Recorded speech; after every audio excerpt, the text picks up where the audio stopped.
caught in the crossfire.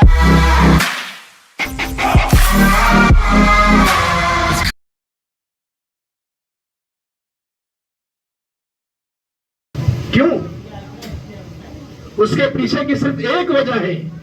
जो नौजवान आज भटक चुका है, चाहे वो लड़का हो या वो लड़की हो, मुसलमानों भटकने के लिए कोई कोई कंडीशन नहीं है, कोई भी भटक सकता है। याद रखें, जब भूख लगती है ना, तो इंसान ये नहीं देखता कि मेरे सामने जो खाना पड़ा है वो खाना गर्म है या वो खाना बासी है, वो खाना कच्चा है, वो खाना पक्का है, वो खाना खराब हो गया है, वो खाना अच्छा है। जिसे तेज की भूख लगी होती है, वो इंसान सिर्फ खाने पर फोकस करता है। बोला तमसील तमहीद, जिस तरह से इंसान के जिस्म की भूख होती है, उसी तरह से इंसान के रूह को भूख लगती है। एक इंसान को जब हलाल तरीके से खाना ना मिले, वो इंसान चोरी पर आमादा हो जाता है, वो इंसान चोरी करने पर मजबूर हो जाता है। मिल्लत के नौजवानों, मगर उसी इंसान के अंदर इल्म दीन मुस्तफा की रोशनी को डाल दिया जाता है। वो इंसान जब बड़ा होता है, वो इंसान गलती करता है, लेकिन उससे पहले सोचता है कि मेरा अल्लाह मुझे देख रहा है। इसीलिए जरूरी इस बात की है कि हम और आप कम से कम अपने अपने बच्चों को जरूर पढ़ाएं। अगर आप नहीं पढ़ पाए हैं तो इसमें कोई बड़ी बात नहीं है, लेकिन आप अगर अपने बच्चों को भी ना पढ़ाएं, जो गलती आप करते करते आप बचपन से 55 को पहुंच गए, जो गलती करते करते आप बड़े हो गए, गलती का आलम यह है। बड़ी माजरत के साथ कह रहा हूं कि हम जब नमाज जुमा पढ़ने के लिए जाते हैं, मेरी नजर से पड़ती है, देखता हूं तो लोगों की उम्र जो है 40 साल है, 45 साल है, 50 साल है, 60 साल है, मगर इतनी उम्र होने के बाद लोगों को सजदा करने का तरीका पता नहीं है। कितनी अफसोस की बात है। वो इंसान जो दुनियावी मामला में वो इंसान हीरो कहलाता है, वो इंसान अच्छी आमदनी करता है, वो इंसान अच्छा काम करता है, समाज में उसका अच्छा नाम है, मगर वो इंसान जिस रब ने उसे इंसान बनाया, लक़द खलक़नल इंसान फी अहसनि तक़वीम, अल्लाह ने इस रूए जमीन पर सबसे खूबसूरत किसी को बनाया है, वो हजरत आदम के बेटे हैं, वो हम और आप हैं। जरा सोच करके देखिए, इतना खूबसूरत इंसान, वो इंसान जब अपने मालिक के सामने जाता है, उसको जाने का तरीका पता नहीं। आज चंद घड़ियां इसी पर मैं गुफ्तगू करने वाला हूं। अगर आपकी इजाजत हो तो जिस बुजुर्ग बरगवार की महफिल पाक में हम और आप बैठे हैं, जिनकी याद में इस महफिल को साहिब खाना ने यानी आली जनाब रफीक साहब के तीनों बेटों ने मिलकर के इस प्रोग्राम को सजाया है, इस हवाले से कुछ बात आपसे करना चाहता हूं। इससे कबल आइए दुरूद पाक पढ़ें। अल्लाहुम्मा सल्ली अला सय्यदना मौलाना मुहम्मदिन बारिक वसल्लम सलातun व सलाmun अलैका या हबीबी या रसूल अल्लाह या नबी अल्लाह सल्लल्लाहु अलैहि वसल्लम। एक शेर पढ़ता हूं, उसके बाद अपनी गुफ्तगू का बढ़ाया जाएगा।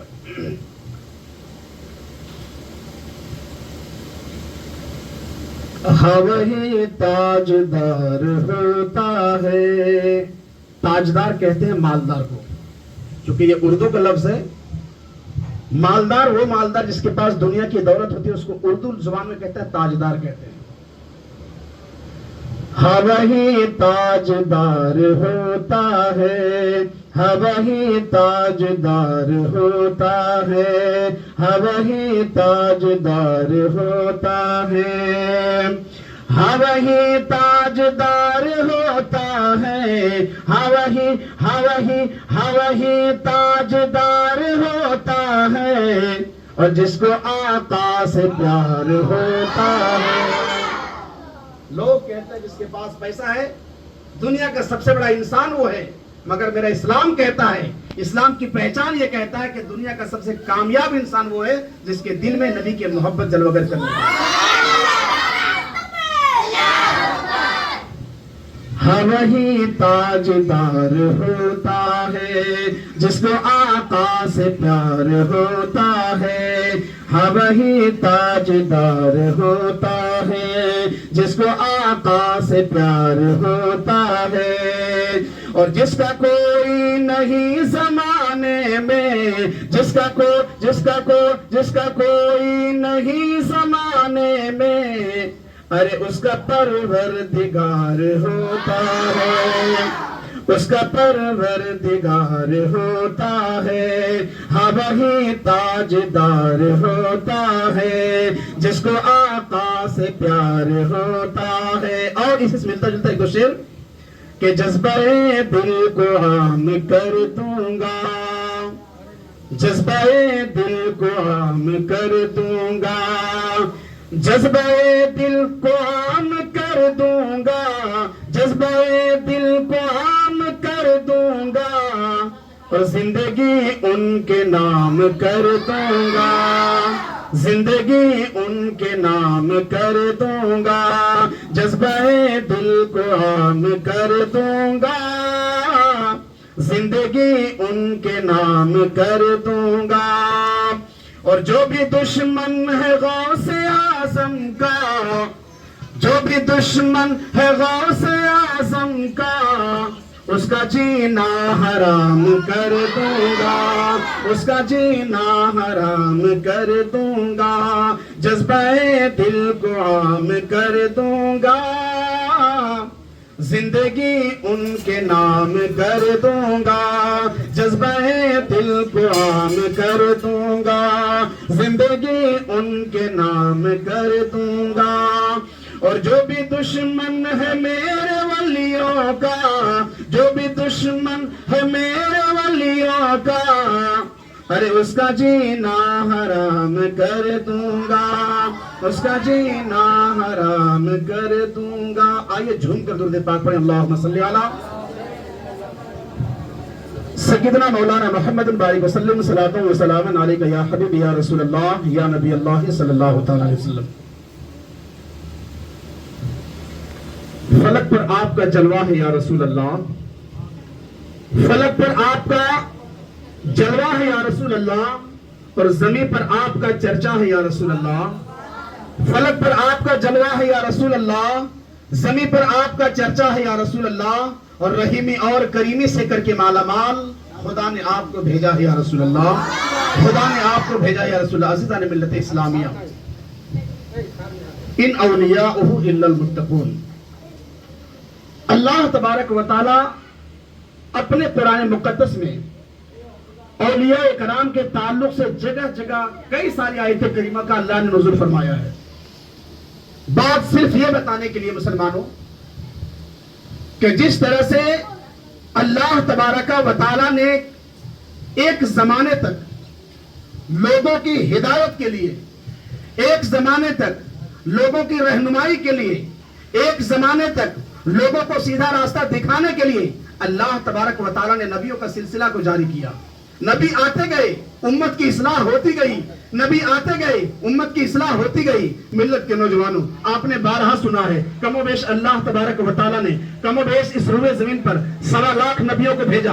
1 لاکھ سے زائد نبی آئے، اور آنے کے بعد وقتاً فوقتاً آ کر کے اپنی امت کی اصلاح کرتے کرتے وہ اس دنیا سے رخصت ہو گئے۔ ملت کے نوجوانوں، مگر جب بات آئی آمنہ کے لال کی، بات آئی عبداللہ کے لخت جگر کی، بات آئی عبد المطلب کی نور نظر کی، تو اللہ تبارک و تعالی نے اپنے حبیب کو بھیجا، اور بھیجنے کے بعد قرآن کہتا ہے وَمَا كَانَ مُحَمَّدٌ أَبَا أَحَدٍ مِّن رِجَالِكُمْ وَلَٰكِن رَسُولَ اللَّهِ وَخَاتَمَ النَّبِيِّينَ، یعنی قرآن میں اللہ نے کہہ دیا اور لوگوں سن لو، اب سے پہلے 1,24,000 نبی آتے گئے، مگر میرے محبوب کے بعد کوئی نبی نہیں آنے والا ہے، میرے محبوب کے بعد اس دنیا میں کوئی نبی نہیں آئے گا، مگر یاد رکھنا میری محبوب کی امت میں اللہ کے کرم سے زندگی بھر قیامت تک اولیاء کرام کی جماعتیں آتی رہیں گی۔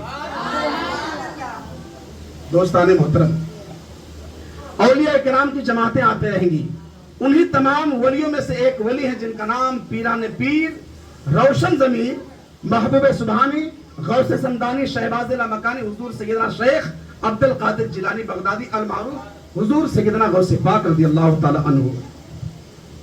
ان کی سیرت طیبہ کو آپ پڑھیں گے تو مسلمانوں آپ کو پتہ چلے گا، کیونکہ ہمارے چھوٹے چھوٹے بچے ہیں، کوئی تو ہے نہیں، اب انہی بچوں کے حوالے سے ایک چھوٹی سی گفتگو کر کے اپنی باتوں کو سمیٹنے کی کوشش کرتا ہوں۔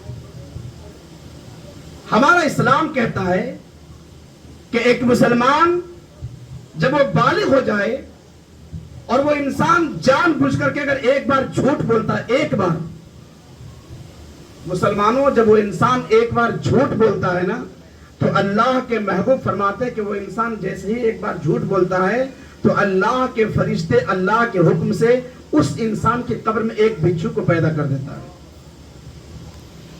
ایک انسان ایک بار جھوٹ بولا، اللہ کے حکم سے اللہ کے فرشتے اس انسان کی قبر میں ایک بچھو کو جنم دے دیتا ہے۔ اب سوچیے وہ انسان مرا نہیں ہے, اس کا انتقال ہوا نہیں ہے, کفن پہنایا گیا نہیں ہے, جنازے کی نماز پڑھی گئی نہیں ہے, اس کو دفنایا گیا نہیں ہے, اس سے پہلے یہ خبر دے دی گئی. اللہ کے نبی نے فرما دیا, او لوگوں اگر تم جان بوجھ کر کے اپنے فائدے کے لیے جھوٹ بولو گے, اللہ کے رسول فرماتے ہیں اللہ تعالیٰ حکم دے گا اپنے فرشتے کو, اور اس انسان کو مرنے کے بعد دنیا کے جس قبرستان میں دفنایا جائے گا, جس قبرستان میں دفنایا جائے گا, مسلمانوں یہ ہمیں نہیں پتا ہے, یہ آپ کو نہیں پتا ہے, مگر اللہ جو عالم الغیب و شہادہ ہے, اس رب کائنات کو ساری چیزیں پتا ہے. اللہ تعالیٰ اپنے فرشتے کو حکم دیتا ہے, اے فرشتے جاؤ اور یہ انسان جہاں پہ دفن ہونے والا ہے, اس انسان کو جہاں اس کے گھر والے دفن کریں گے, وہاں جا کر کے اس کے قبر میں ایک بچھو کو پیدا کر دو. کیا لگتا ہے کہ جو بچھو قبر میں کے اندر پیدا کیا جائے گا, مسلمانوں وہ بچھو دنیاوی بچھو کی طرح ہوگا؟ اور اگر مان لیتے ہیں کہ دنیاوی بچھو کی طرح ہے, تو آپ نے سنا ہوگا کہ جب بچھو کاٹتا ہے تو انسان کا جینا حرام ہو جاتا ہے, اس میں اتنی لہر پیدا ہوتی ہے, انسان بے چین و بے قرار ہو جاتا ہے. ذرا سوچ کے دیکھیں میرے بھائی, یہ تو دنیا کا بچھو ہے, اس بچھو کو اگر کاٹنے کے بعد اگر ہمارا بس چلتا ہے, اس بچھو کو ہم مار دیتے ہیں, اس بچھو کو انسان اپنے ہاتھوں سے مار دیتا ہے, مگر جو بچھو قبر کے اندر تیار کیا جائے گا, اس بچھو کو بھلا ہم مار پائیں گے؟ کبھی نہیں مار پائیں گے. اس بچھو پر ہمارا اختیار نہیں ہوگا, کیونکہ وہاں پہ اللہ کے فرشتے بھی ہوں گے, اللہ کے فرشتے جان کر کٹوائیں گے. اور مسلمان اس بچھو کا درد کا عالم یہ ہوگا کہ بچھو پر ایک بار ڈنک مارے گا نا, تو اس بچھو کا اثر, علماء بیان فرماتے ہیں کہ اس بچھو کا اثر انسان کے جسم میں 70 سال تک رہے گا. ایک بار بچھو نے ڈنک مارا اگر, تو اس کا زہر اس انسان کے بدن میں 70 سال تک رہنے والا ہے, اور یہ سلسلہ قیامت تک چلتا رہے گا. جب تک قیامت نہیں آ جائے گی, جھوٹے انسان کے قبر میں بچھوؤں کو جنم دے دیا جائے گا. وہ بچھو مسلمانوں کاٹتا رہے گا, مگر وہ انسان چیخ اور پکار ڈالے گا, اس انسان کی چیخ اور پکار کو سننے والا کوئی نہ ہوگا. اسی ہستی میں ایک ہستی ہے جن کا نام حضور سیدنا سرکار غوث پاک ہے. 13 سے 17 سال کی عمر ہے, یا غالباً 18 سال کی عمر ہے. آپ کے دل میں اشتیاق پیدا ہوتا ہے, دل میں خواہش پیدا ہوتی ہے, دل میں جذبات جنم لیتے ہیں, اور جا کر کے وہ اپنی امی جان سے کہتے ہیں, امی جان اگر آپ کی اجازت ہو تو میں علم دین مصطفیٰ صلی اللہ علیہ وسلم سیکھنا چاہتا ہوں. امی جان میں کچھ پڑھنا کی سرزمین پہ جا کے علم دین مصطفیٰ سیکھنا چاہتا ہوں. ملت کے نوجوانوں, وہ امی جان, وہ ماں جو حضرت امام حسین کے خاندان سے ہیں, حضرت امام حسین کی اولاد میں سے ہے, وہ ماں کیسے منع کرتی؟ وہ ماں کہتی ہے, میرے بیٹے تم جانتے ہو بابا کا انتقال ہو گیا ہے, باپ کا سایہ سر سے اٹھ گیا ہے, مگر تم گھر کے حال کو سوارتے اور تم کہہ رہے ہو کہ میں پڑھنے کے لیے جا رہا ہوں. چلو میں تمہیں منع تو کرتی, مگر تم نبی کے دین کو پڑھنے کے لیے جا رہے ہو, نبی کی شریعت کو پڑھنے کے لیے جا رہے ہو, میں تمہیں منع کرنے والی نہیں ہوں. ملت کے نوجوانوں, ماں جو ہے بچے کو اجازت دیتی ہے, بچہ سفر کی تیاری کرتا ہے, بچہ نکلنے کی تیاری کرتا ہے, ایک قافلہ نکل رہا ہوتا ہے. پہلے کے زمانے میں قافلہ چلا کرتا تھا, بچہ قافلے کے ساتھ ہو جاتا ہے, مگر ماں جانے سے پہلے کیا کہتی ہے, میرے بیٹے یاد رکھنا تیرا باپ تو نہیں ہے, بھائی ہمارے پاس گھر میں ہے, تو گھر کا بڑا بیٹا ہے, بس ایک بات کو یاد رکھنا, اگر ہو سکے تو زندگی میں یعنی راستے میں کتنی پریشانی کیوں نہ آ جائے, ہو سکے تو اپنے منہ سے کبھی جھوٹ مت بولنا, چاہے جتنی پریشانی آ جائے, جھوٹ کا سہارا کبھی مت لینا, اپنی زبان سے کبھی جھوٹ مت نکالنا. اتنا سننے کے بعد حضرت غوث پاک جو بھی بچپنے کے عالم میں ہیں, جن کا نام عبد القادر جیلانی ہے, لقب محی الدین ہے, وہ گھر سے نکلتے ہیں, امی جان سے وعدہ کرتے ہیں, امی جان کچھ بھی ہو جائے گا میں جھوٹ بولنے والا نہیں ہوں. ملت کے نوجوانوں, تاریخ یہ بتاتی ہے, کتاب کے صفحات میں یہ بات لکھی ہوئی ہے, غوث پاک جو ہی نکلتے ہیں, نکلنے کے بعد میرے دوستو وہ غوث پاک اس قافلہ کے ساتھ ہوتے ہیں. قافلہ آگے بڑھ رہا ہوتا ہے, ایک جگہ ہے جس جگہ کا نام ہمدان ہے.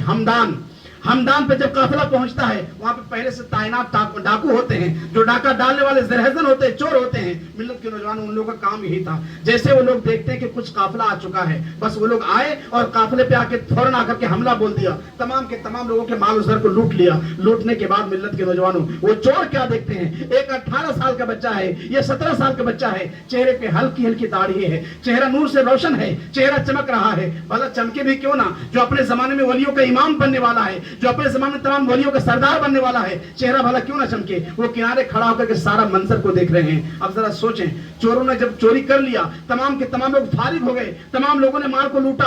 अब एक चोर की नजर पड़ी कि एक बच्चा सामने से खड़ा होकर के हम लोगों को देख रहा है। वो चोर करीब जाता है, जाने के बाद कहता, बेटा तुम सारा मंजर को देख रहे हो, तेरे पास भी कुछ है कि नहीं है? मिल्लत के नौजवानों, गौसे पाक जो ही चोर की इस बात को सुनते हैं, माँ की बात याद आती है, माँ की बात कानों में गूंजने लगती है। माँ ने कहा था, बेटा चाहे जितनी मुसीबत आ जाए झूठ मत बोलना। गौसे पाक कहते हैं, अगर तुम आए हो तो सुनते चले जाओ। इस वक्त मेरे पास 40 दिरहम दीनार मौजूद हैं, इस वक्त मेरे पास 40 रुपए मौजूद है। मिल्लत के नौजवानों, वो जो चोर तमाम काफिले को लूट चुका था, वो सोचता ये बच्चा मजाक कर रहा है, क्योंकि उस काफिले के अंदर सबसे छोटे यही थे। उस चोर ने सोचा ये मजाक कर रहा है, वो चोर घूम करके चला गया। कुछ देर के बाद घूमते घूमते दूसरा चोर आता है, दूसरा सिपाही आता है। उसने भी आने के बाद यही सवाल किया, बेटे तेरे पास क्या है? गौसे पाक फरमाते हैं, मेरे पास 40 अशरफिया मौजूद है, मेरे पास 40 दिरहम दिनार मौजूद है। उस चोर को मिला कर मजाक कर रहा है। दो घूम करके चले गए, तीसरा आया, आने के बाद उसने वही सवाल किया, बता तेरे पास कुछ है भी या नहीं है? गौसे पाक कहते हैं, अभी तुम्हारे दो साथियों को मैं बताया हो कि मेरे पास